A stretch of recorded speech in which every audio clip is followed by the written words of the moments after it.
Good morning friends. இது உங்கள் friends புதுசு கிழமை டெய்லி கண்டபஸ் இன்றைக்கி என்ன பார்க்க போகிறோம் பார்த்தீங்கன்னா மார்ச் 13 2025 வியாழக்கிழமை என்ன கண்டபஸ் பார்க்க போகிறோம். இதுக்கு முன்னாடி பார்த்தீங்கன்னா நம்ம டெய்லி கண்டபஸ் வீடியோ அப்லோட் பண்ணியிருக்கோம். பார்க்காதவங்க பார்த்து வச்சு வச்சுக்கோங்க.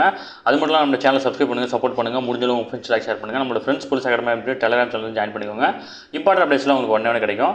நம்ம கரண்ட் அஃபேர்ஸ் பார்த்து பார்த்தீங்கன்னா நம்ம பயிற்சி மையம் சார்பில் வந்து பார்த்தீங்கன்னா 2ஆம் நிலை காவல் தேர்வுக்காக டெஸ்ட் பேட்ச் வந்து பார்த்தீங்கன்னா தொடங்கியிருக்கோம்.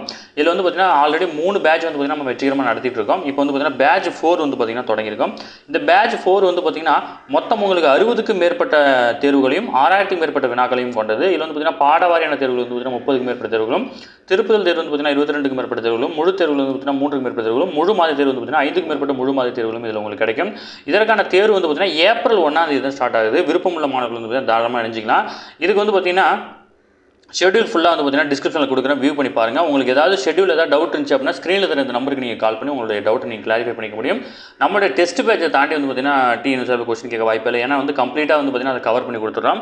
அதனால் வந்து பார்த்தீங்கன்னா இது கண்டிப்பாக வந்து பார்த்தீங்கன்னா டிஎன்எஸ்ஆர்பி போலீஸுக்கு படிக்கிற மாணவர்களுக்கு வந்து பார்த்தீங்கன்னா பயனுள்ளதாக அமையும். சரிங்களா? விருப்பமுள்ள மாணவர்கள் தாராளமாக நினைச்சிக்கலாம். ஸ்க்ரீனில் தர நம்பர் நோட் பண்ணி வச்சுக்கோங்க. உங்களுக்கு எந்த டவுட் இருந்தாலும் ஸ்க்ரீனில் தர நம்பருக்கு கால் பண்ணி உங்கள் டவுட் நீங்கள் கிளாரிஃபை பண்ணிக்கலாம். சரிங்களா? வாங்க ஃப்ரெண்ட்ஸ் கரண்ட் அஃபேர்ஸ் பார்த்துடலாம். அதாவது வந்து பார்த்தீங்கன்னா நம்மளுடைய பிரதமர் அவர்கள் வந்து பார்த்தீங்கன்னா மொரிஷியஸ் பயணம் மேற்கொண்டிருக்காங்க தெரியும். அங்கே வந்து பார்த்தீங்கன்னா மொத்தம் வந்து பார்த்தீங்கன்னா 8 ஒப்பந்தங்கள் வந்து பார்த்தீங்கன்னா கையெழுத்தாயிருக்கு. இதில் வந்து பார்த்தீங்கன்னா மொரிஷியஸ் நாட்டினுடைய தலைநகரமான போர்ட் லூயிஸில் வந்து பார்த்தீங்கன்னா பிரதமர் மோடி மற்றும் அந்நாட்டு பிரதமரான நவீன் சந்திரராம் குலம் இடையிலான இருதரப்பு பேச்சுவார்த்தைக்கு பின் வந்து பார்த்தீங்கன்னா இந்த ஒப்பந்தங்கள் வந்து பார்த்தீங்கன்னா கையெழுத்தாயிருக்கு. அதனுடைய தலைநகரம் என்னன்னு தெரிஞ்சு வச்சுக்கோங்க. அடுத்து வந்து பார்த்தீங்கன்னா மொரிஷியஸ் நாட்டை வந்து பார்த்தீங்கன்னா குட்டி இந்தியா அப்படின்னு சொல்லிட்டு பிரதமர் அழைச்சிருக்கிறார். ஓகேங்களா? 12 லட்சம் மக்கள் தொகை கொண்ட மொரிஷியஸில் வந்து பார்த்தீங்கன்னா 70% பேர் வந்து பார்த்தீங்கன்னா இந்திய வம்சாவளியை சேர்ந்தவங்களா இருக்காங்க. என்னென்னலாம் வந்து பார்த்தீங்கன்னா ஒப்பந்தம் கைது போட்டாங்க, எல்லை கடந்த பரிவர்த்தனைகள் வந்து பார்த்தீங்கன்னா உள்ளூர் கரன்சி பயன்பாட்டை வந்து ஊக்குவிக்கும் வகையில் வந்து பார்த்தீங்கன்னா இந்திய ரிசர்வ் வங்கி மற்றும் மொரிஷியஸ் வங்கியிடையான ஒப்பந்தம் மேற்கொண்டிருக்காங்க. அது மட்டும் இல்லாமல் மொரிஷியஸ் அரசு கடன் பெறுபவர், பாரத ஸ்டேட் வங்கி கடன் அளிப்பவர் அப்படின்ற கடன் வசதி ஒப்பந்தம் வந்து பார்த்திங்கன்னா ஏற்படுத்தி கொடுத்துருக்காங்க. குறு சிறு மற்றும் நடுத்தர தொழில்துறையில் ஒத்துழைப்பை வலுப்படுத்த வந்து பார்த்திங்கன்னா ஒப்பந்தம் மேற்கொண்டிருக்காங்க. வெளியுறவு பணி மற்றும் பயிற்சி தொடர்பாக வெளியுறவு அமைச்சகங்களிடையான ஒப்பந்தம் கையெழுத்தாயிருக்கு. அதாவது இந்திய அரசின் தேசிய நல்லாட்சி மையம் மற்றும் மொரிஷியஸ் பொது சேவை நிர்வாக சீர்திருத்த அமைச்சகம் இடையே வந்து பார்த்திங்கன்னா ஒப்பந்தம் மேற்கொண்டிருக்காங்க.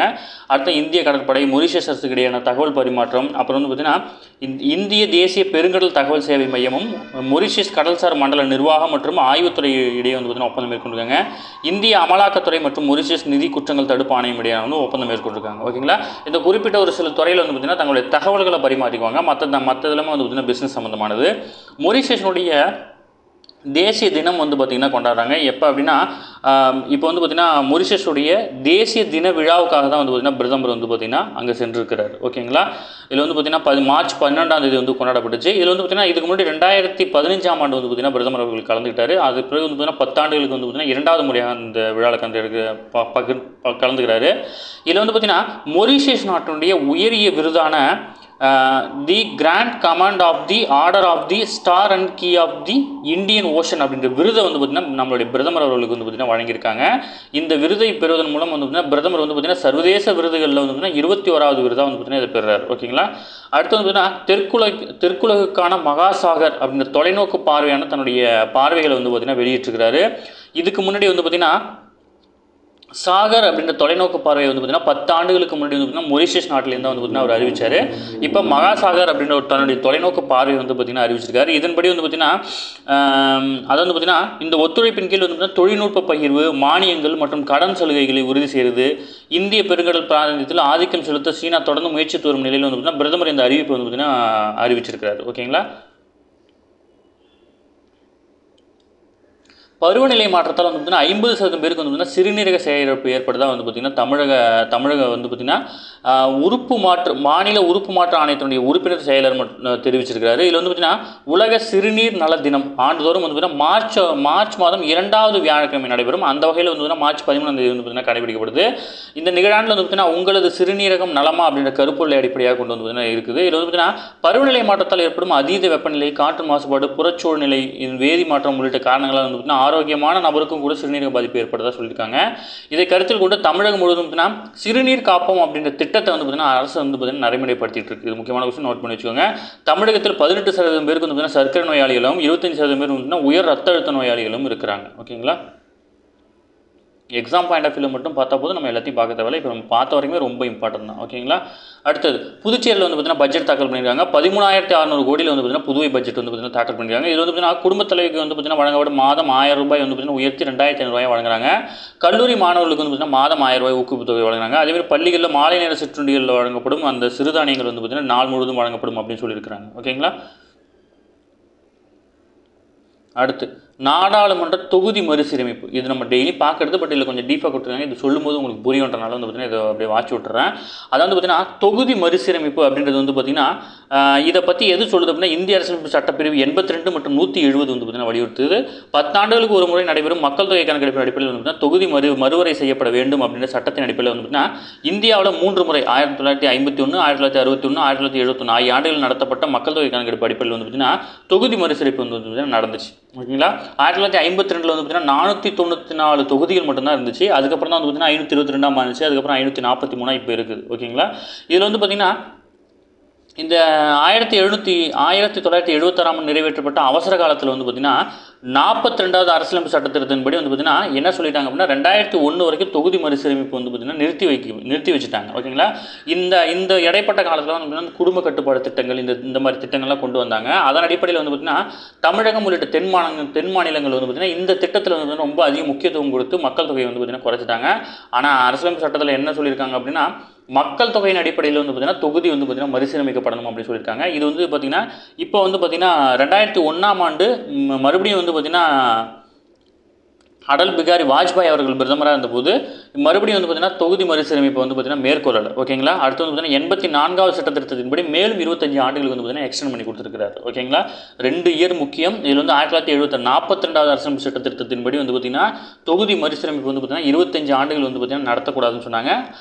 அப்புறம் வந்து பார்த்தீங்கன்னா 2001 வரைக்கும் வந்து பார்த்தீங்கன்னா அது காலக்கெடு. அது 2001 முடிஞ்சோன்னா 2002 வந்து பார்த்தீங்கன்னா அடல் பிகாரி வாஜ்பாய் அவர்கள் பிரதமராக இருக்கும்போது 84வது சட்டத்திட்டத்தின்படி மேலும் 25 ஆண்டுகளுக்கு வந்து பார்த்தீங்கன்னா அது கொடுத்தாங்க. அந்த 25 ஆண்டு வந்து முடிய போது தமிழ்நாட்டை பொறுத்தவரை வந்து 1971 வந்து 4.11 கோடியாக இருந்துச்சு மக்கள் தொகை. ஓகேங்களா. இப்போ 2011 படி 7.21 கோடி தான். ஆனால் இதே உத்தரப்பிரதேசத்தில் வந்து பார்த்தீங்கன்னா 8 கோடிக்கு மேல் இருந்தாங்க. இப்போ வந்து பார்த்தீங்கன்னா 19 கோடி பேர் இருக்காங்க. நம்மளோட அவங்க வந்து பார்த்தீங்கன்னா ரொம்ப அதிகமாக இருக்காங்க. இப்போ இந்த தொகுதி மறுசீரமைப்பு செய்யப்படும் போது வந்து பார்த்தீங்கன்னா அந்த அதிக மக்கள் தொகை கொண்ட உத்தரப்பிரதேச மாநிலங்களுக்கு அதிக தொகுதிகளும் குறைவான மக்கள் தொகை கொண்ட தமிழகத்துக்கு வந்து பார்த்தீங்கன்னா குறைவான தொகுதிகளும் வந்து பார்த்தீங்கன்னா கிடைக்கும் அப்படின்றது தான் வந்து பார்த்தீங்கன்னா தமிழகத்துடைய இந்த கருத்து. தமிழ்நாட்டில் தொகுதிகளோட எண்ணிக்கை 39 இருக்குது. மக்களவை தொகுதியோட எண்ணிக்கை 39. இது வந்து 31 குறைய வாய்ப்பு இருக்குது. ஓகேங்களா. இதில் வந்து பார்த்தீங்கன்னா அவங்க முக்கியமாக மென்ஷன் பண்ணி என்ன சொல்கிறாங்க அப்படின்னா வட மாநிலங்களான உத்தரப்பிரதேசம், மத்திய பிரதேசம், ராஜஸ்தான், பீகார் இந்த 4 மாநிலங்களுடைய மக்கள் தொகை ரொம்ப அதிகம்.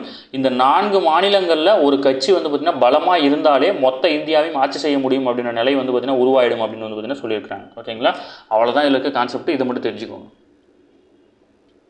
அடுத்து வந்து பார்த்தீங்கன்னா அமெரிக்காவுடைய துணை அதிபரான ஜேடி வான்ஸ் வந்து பார்த்தீங்கன்னா இந்தியா வர இருக்கிறார். ஓகேங்களா. ஜஸ்ட் இது மட்டும் தெரிஞ்சுக்கோங்க. அடுத்து பெல் நிறுவனத்துடன் வந்து பார்த்தீங்கன்னா பாதுகாப்பு அமைச்சகம் வந்து பார்த்தீங்கன்னா ஒத்துழைப்பு ஒப்பந்தம் ஒன்று கையெழுத்திருக்காங்க. இதில் வந்து பார்த்தீங்கன்னா இந்திய விமானப்படைக்கு வந்து பார்த்தீங்கன்னா எளிதில் எடுத்துச் செல்லும் வகையிலான ரேடார்கள், அதாவது அஸ்வினி அப்படின்ற ரேடார்களை வந்து பார்த்தீங்கன்னா கொள்முதல் செய்வதற்காக இந்த ஒப்பந்தம் வந்து பார்த்தீங்கன்னா கையெழுத்தாயிருக்கு. ஓகேங்களா. அது மட்டும் தெரிஞ்சு வச்சுக்கோங்க. அடுத்து சிறுபான்மையினர் மேம்பாட்டுக்கு வந்து பார்த்தீங்கன்னா 3 ஆண்டுகளில் 2347 கோடி வந்து பார்த்தீங்கன்னா விடுவிச்சிருக்கிறதா வந்து பார்த்தீங்கன்னா அதாவது மக்களவையில் சிறுபான்மையினர் விவகாரங்கள் துறை அமைச்சரான கிரண் ரிஜிஜு வந்து பார்த்தீங்கன்னா எழுத்துப்பூர்வமாக பதிலளிச்சிருக்காரு. இதில் அவர் குறிப்பிட்டிருக்க ஒரு முக்கியமான வார்த்தை என்னன்னா சிறுபான்மையினர் தேசிய ஆணைய சட்டம் 1992. இதன் கீழ் வந்து யாரெல்லாம் சிறுபான்மையினர் அரசியலமைப்பு சட்டத்தில் இருக்குது அப்படின்னு பார்த்தீங்கன்னா பௌத்தம், கிறிஸ்துவம், சமணம், இஸ்லாம், பார்சி மற்றும் சீக்கியம் இந்த மதத்தை சேர்ந்தவங்க சிறுபான்மையினர் அப்படின்னு வந்து மென்ஷன் பண்ணியிருக்காங்க. அடுத்த வந்து பார்த்தீங்கன்னா முஸ்லீம்கள் சமூகத்தில் பின்பற்றப்பட்டு வந்த முத்தலாக் தடை சட்டம் வந்து பார்த்தீங்கன்னா 2018 செப்டம்பர் 19 வந்து பார்த்தீங்கன்னா தடை செய்யப்பட்டுச்சு. இதெல்லாம் தெரிஞ்சுக்கணும். அடுத்த ஒரு முக்கியமான கொஸ்டின் தான்.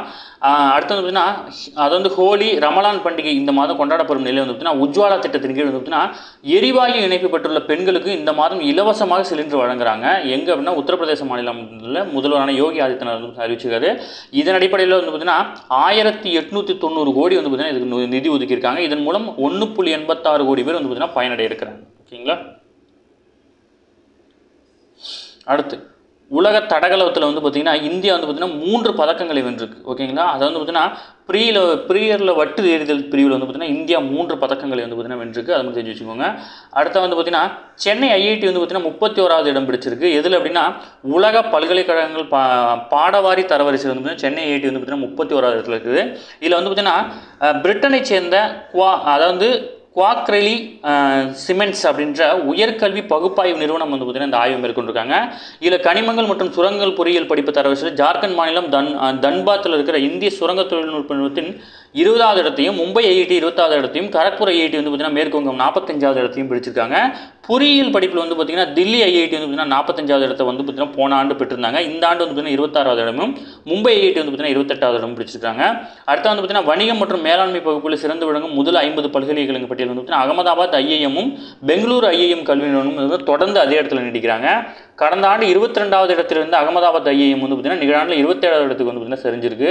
அதேமாதிரி கடந்த ஆண்டு 32வது இடத்துல இருந்து பெங்களூரு ஐஐஎம் வந்து பார்த்தீங்கன்னா நிகழாண்டு வந்து பார்த்தீங்கன்னா 40வது இடத்துக்கு வந்து பார்த்தீங்கன்னா சரிஞ்சிருக்கிறாங்க. அடுத்து வந்து பார்த்தீங்கன்னா பெட்ரோலியம் பொறியியல் வந்து பார்த்தீங்கன்னா கடந்த ஆண்டு பெட்ரோலியம் பொறியியல் படிப்பில் சென்னை ஐஐடி வந்து பார்த்தீங்கன்னா 16வது இடத்துல இருந்துச்சு. தற்போது 31வது இடத்துல சரிஞ்சிருக்கிறோம். ஓகேங்களா. இந்த வகையில் வந்து பார்த்தீங்கன்னா தரவரிசையில் வந்து பார்த்தீங்கன்னா புதிய பல்கலைக்கழகங்கள் சேர்ந்த நிறுவனங்களுடைய எண்ணிக்கையில் இந்தியா 5வது இடத்துல இருக்குது. ஓகேங்களா. இந்தியாவை சேர்ந்த பல்கலைக்கழகங்கள் வந்து பார்த்தீங்கன்னா கொஞ்சம் கூடுதலாகவே இந்த ஆண்டு வந்து பார்த்தீங்கன்னா தேர்வு செய்யப்பட்டிருக்கு. அந்த பட்டியலில் வந்து பார்த்தீங்கன்னா இந்தியா வந்து பார்த்தீங்கன்னா 5வது இடத்துல இருக்கிறாங்க. ஓகேங்களா. அடுத்து உலகின் அனைத்து நாடுகளிலிருந்தும் இறக்குமதி செய்யப்படும் இரும்பு மற்றும் அலுமினியத்துக்கு அமெரிக்க அதிபர் விதித்துள்ள 25% கூடுதல் வரி வந்து பார்த்தீங்கன்னா இன்று முதல் வந்து பார்த்தீங்கன்னா அமலுக்கு வருது. ஓகேங்களா.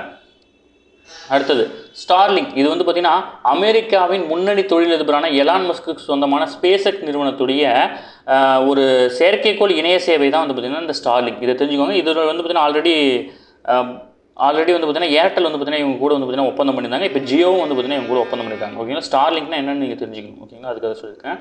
ஓகே ஃப்ரெண்ட்ஸ், இன்னைக்கு கரண்ட் அஃபேர்ஸ் அவ்வளோதான். இதை தாண்டி எதுவுமே கேட்க வாய்ப்பு இல்லை. டெய்லி கரண்ட் அஃபேர்ஸ் டெய்லி பார்த்துருங்க. அப்போ தான் மந்த்லி வீக்லி படிக்கும்போது உங்களுக்கு ஈஸியாக இருக்கும். நம்ம சேனல் சப்ஸ்கிரைப் பண்ணி சப்போர்ட் பண்ணுங்கள்.